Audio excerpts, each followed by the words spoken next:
It as a formidable force ahead of the 2027 polls is gaining momentum. We speak to Jubilee Secretary General Jeremiah Kioni on the loud silence of former President Uhuru Kenyatta and the marshalling of a Matiag'i candidature. Remember, you can be part of this discussion.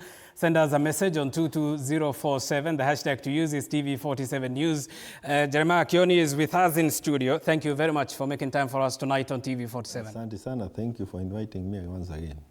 Fair enough. On June 12th, the court ruled in what many interpreted as Jubilee being handed back to its rightful owners. How relieved is the leadership, you included, of the ruling Jubilee, of the then ruling Jubilee Party to have its leaders back? Perhaps even before that, you have said that Jubilee is a pale shadow of its former self. I think it's important to just mention for purposes of having it on record, that Jubilee led this country for a good 10 years. Jubilee TNA. The record of what we did under the leadership of Uhuru Kenyatta is there for everybody to see. We didn't have a candidate at the Jubilee Party 2022. We had a candidate at Azimio, which as Jubilee we agreed to back. So we didn't lose. Our candidate of Azimio lost. You disagree with the description of Jubilee as... It's completely, because we then decided to allow those who took over power to demonstrate what they can do, and they have been doing it for the last 1,000 days.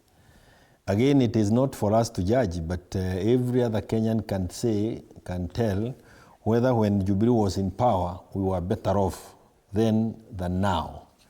And I believe that majority will say that we were better off then.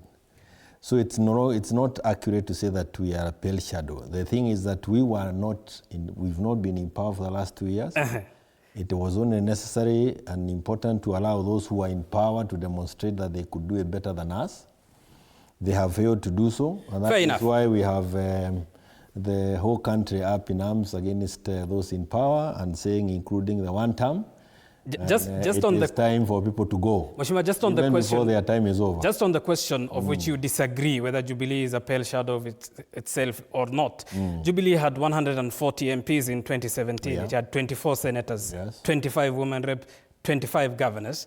It has 32 members of parliament, 4 senators, 27 MPs and 4 senators and 1 governor. You don't view the drop in those numbers as painting a picture of a pale shadowed For party? the reason that we, 2022, find there are many of us who are running on Jubilee, but we didn't put into effort the necessary effort that you need to put when you want your own members of parliament to ensure that they retain their seats. That we must admit. The second thing is that we concentrated more on supporting our presidential candidate, Ada Azimio, not Ada Jubilee, Ada Azimio, in the name of Raila Amolo Odinga, and we paid less attention to those who are vying for the other elective seats. And number 3 is that there was a misconception that when you have a coalition candidate, those in the party will perform just as they did when they were running their own candidate. Let me put it more clearly. Having a candidate at a coalition umbrella like Azimio is not the same as having a candidate at a party like Jubilee. When we had our own candidate 2013 and 2017, in the name of Uhuru Kenyatta, we performed very well.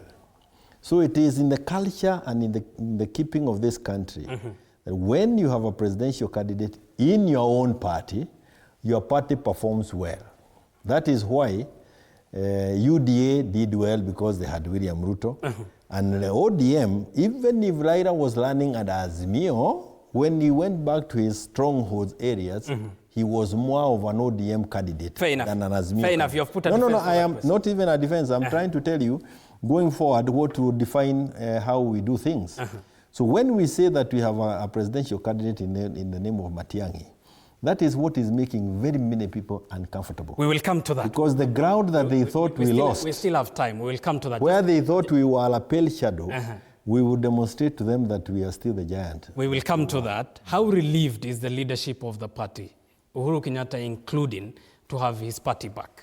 Not quite relieved. Not in. I don't think the word to use is relieved, but it is. You know, the party was never going to be taken away from the leadership that was given to it by the NDC for as long as we followed the law.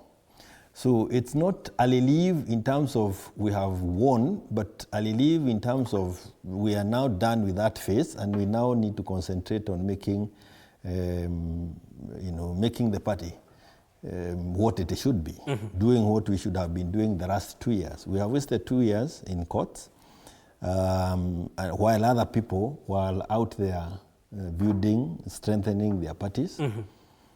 And that is why you have noticed, perhaps from the beginning of this year, we have concentrated more of getting Jubilee back on track and less of moving as a team, a big group of those in the opposition. We are in the opposition, but during our meetings, I did mention, and in agreement with others, including the former Vice President